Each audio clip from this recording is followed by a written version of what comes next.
আসসালামু আলাইকুম, welcome my channel. আজকে আপনাদের তৈরি করে দেখাবো হাতে ছড়া বা চই পিঠা। যে যেটাই বলুন না কেন, খেতে কিন্তু অসাধারণ।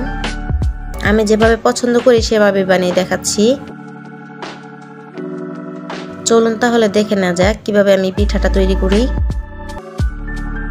এজন্য আমি এখানে 1 লিটার গরুর দুধ নিয়েছি।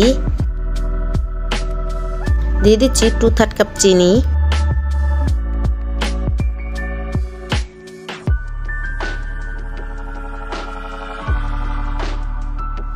এখন একটু মিশিয়ে নিচ্ছি।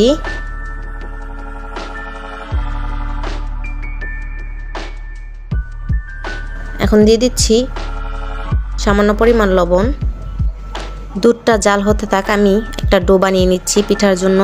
এখানে আমি 2 কাপ পানি নিয়েছি। 1 চামচ লবণ দিয়ে ভালোভাবে মিশিয়ে নিচ্ছি। বলক চলে আসলে দিয়ে দিচ্ছি 2 কাপ আতপ চালের গুঁড়ি।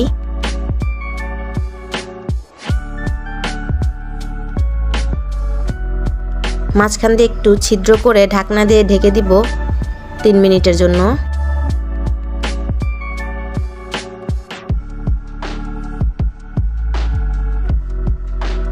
তিন মিনিট পর ফিরছি। ঢাকনাটা উঠিয়ে একটু ভালোভাবে নেড়েচেড়ে মিশিয়ে নিব।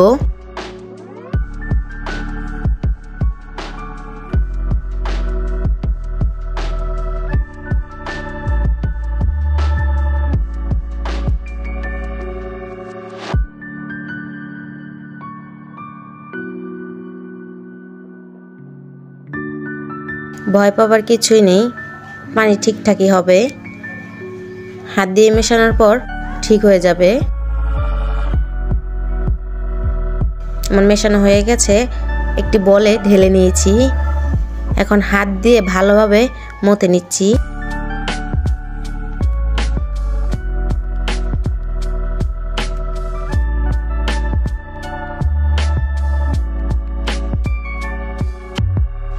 আমার মিশে নেওয়া হয়ে গেছে, আমি দেখিয়ে দিচ্ছি আমার ডোটা কিরকম হয়েছে।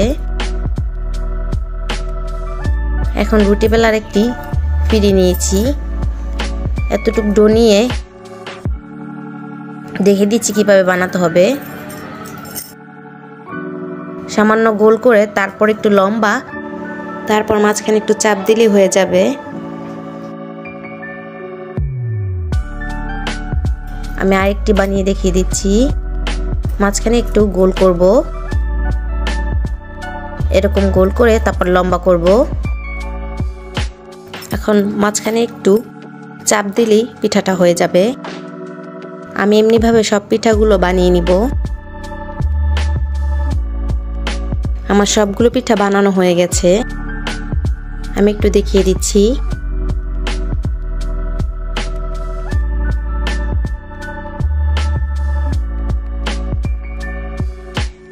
আমার দুধটা বলক চলে এসেছে। দিয়ে দিচ্ছি 2টা তেজপাতা, 3টা দারুচিনি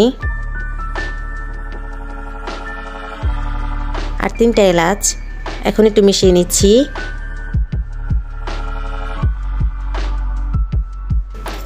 এখন আগে থেকে যে পিঠাগুলো বানিয়েছি সেগুলো দিয়ে দিচ্ছি।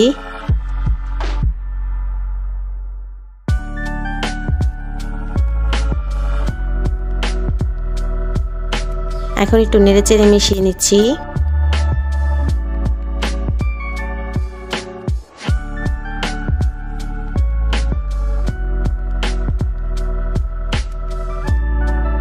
বলক চলে এসেছে,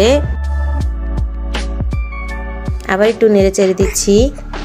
আমি দেখিয়ে দিচ্ছি আমার পিঠাটা কিরকম হয়েছে। আপনারা কেউ কিছু মনে করবেন না প্লিজ, এগুলো আমার মেয়ে বানিয়েছে।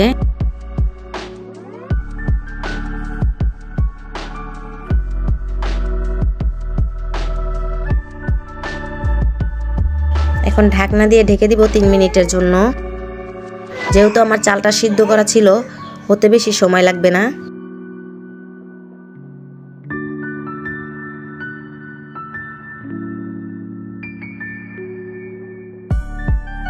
আমার পিঠাটা হয়ে গেছে, আমি আপনাদের একটি কেটে দেখিয়ে দিচ্ছি।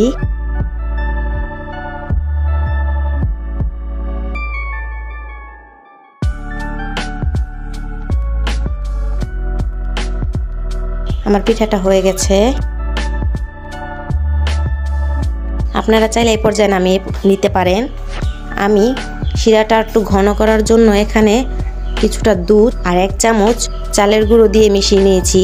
সম্পূর্ণ দিয়ে নেড়েচেড়ে দিচ্ছি। 1 মিনিট জাল করার পর আমার শিরাটা ঘন হয়ে গেছে।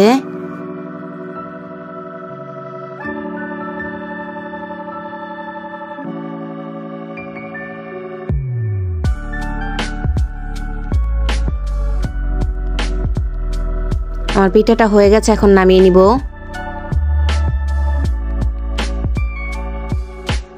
দেখলেন তো কিভাবে খুব সহজে পিঠাটা তৈরি করা যায়, আর খেতে আলহামদুলিল্লাহ অনেক মজা। বাসায় হুবহু আমার এই রেসিপিটা ফলো করে একবার ট্রাই করে দেখতে পারেন। ভালো লাগলে আমার ভিডিওতে একটি লাইক দিবেন এবং আমার চ্যানেলটি সাবস্ক্রাইব করবেন প্লিজ। সবাই অনেক ভালো থাকবেন। আমার ভিডিওটি দেখার জন্য আপনাদের সবাইকে অসংখ্য ধন্যবাদ। আল্লাহ হাফেজ।